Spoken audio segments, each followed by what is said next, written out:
एक छोटा सा गांव था। वहां पर एक आदमी पहाड़ पर पत्थर तोड़ने का काम करता था। उसको अपनी जिंदगी से कोई गिला शिकवा नहीं था। पूरा दिन वो काम करता, मेहनत करता। दिन के एंड में जो थोड़ा बहुत पैसा मिलता वो जा करके अपने परिवार के साथ में थोड़ा सा टाइम स्पेंड करता और चैन से सो जाता। तो एक दिन रोज की तरह वो अपना काम खत्म करके अपने घर की तरफ जा रहा था। तो रास्ते में चलते चलते उसके मन में ख्याल आया कि ये भी कोई जिंदगी है कि सुबह से शाम तक मैं पत्थर तोड़ने का काम करता हूँ और एंड में मेरे को थोड़े से पैसे मिलते हैं जिसमें मुश्किल से मेरा और मेरे परिवार का गुजारा हो पाता। काश कुछ ऐसा हो जाए कि कहीं से मुझे कोई ऐसी शक्ति मिल जाए कि जो भी मैं चाहता हूं वो सच हो जाए। वो अपने घर पर गया, उसने खाना खाया, लेकिन उसका ध्यान खाने की तरफ नहीं था। उसके दिमाग में यही ख्याल चल रहा था। उसके बाद में वो यही सोचते सोचते सो गया। फिर नींद आने के कुछ देर बाद उसको एक सपना आया। सपने में उसने देखा कि रोज की तरह वो अपना काम खत्म करके अपने घर लौट रहा था। रास्ते में उसने एक बहुत ही बड़ा घर देखा और उसके मन में आया कि काश ये घर मेरा होता और मैं इसका मालिक होता। और उसके ये सोचते ही वो उस घर का मालिक बन गया। उसको यकीन ही नहीं हो रहा था कि जो उसने सोचा वो बन चुका है। लेकिन उसकी खुशी ज्यादा देर नहीं टिक पाई, क्योंकि उसको एकदम से एक शोर सुनाई दिया। उसने अपने घर के बाहर देखा कि एक बहुत बड़ी रैली निकल रही है, जिसमें बीचों बीच एक पॉलिटिशियन है जो ऐसे ऐसे हाथ मिला रहा है। और वहां पर जितने भी लोग खड़े थे सब उसके नाम के नारे लगा रहे थे। उसके आगे हाथ जोड़ करके खड़े थे, सब उसको देखने के लिए तड़प रहे थे। तब उसको यह एहसास हुआ कि मैं कितना छोटा हूं उसके आगे। और फिर उसके अंदर से एक ख्याल उठा कि काश मैं ये पॉलिटिशियन होता और मेरे पास भी इतनी ही पावर होती जितनी कि इसके पास में है। बस उसका इतना सा सोचने की देर थी, वो पॉलिटिशियन बन गया। उसकी खुशी का ठिकाना नहीं था, क्योंकि उसके आसपास में हजारों लोगों की भीड़ थी और सब उसको देखने के लिए तरस रहे थे, तड़प रहे थे।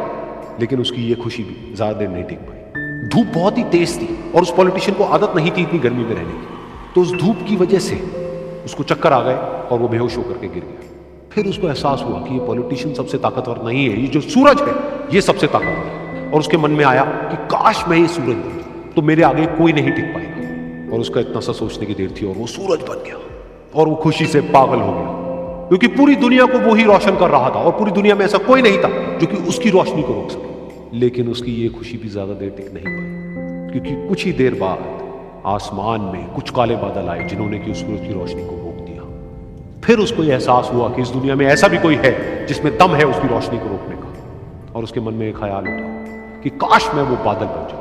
और वो बादल बन गया और आसमान में उड़ने लगा। उसको ऐसा लगा कि मैं आसमान में उड़ रहा हूं और अब मैं जहां चाहे वहां जा सकता हूं। लेकिन कुछ देर बाद वहां पर एक बहुत तेज हवा का झोंका आया जो कि उन बादलों को उड़ा करके ले गया। और फिर उसे ये समझ आया कि ये जो बादल है वो सूरज की रोशनी को तो रोक सकते हैं, लेकिन हवा को नहीं रोक सकते। ये हवा उनको बहा करके ले जाती है। फिर उसके मन में आया कि काश मैं ये हवा बन जाऊं।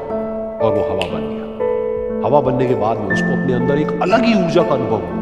वो चाहे तो आराम से बहता और चाहे तो आंधी बन करके, तूफान बन करके, जिसको भी चाहे उड़ा करके ले जाता। उसको ये विश्वास होने ही लगा था कि इस दुनिया में सबसे ज्यादा शक्तिशाली मैं हूं। लेकिन तभी उसके सामने आया एक पहाड़। उसने अपनी पूरी ताकत लगा दी, लेकिन उस पहाड़ को वो इतना सा भी नहीं हिला पाया।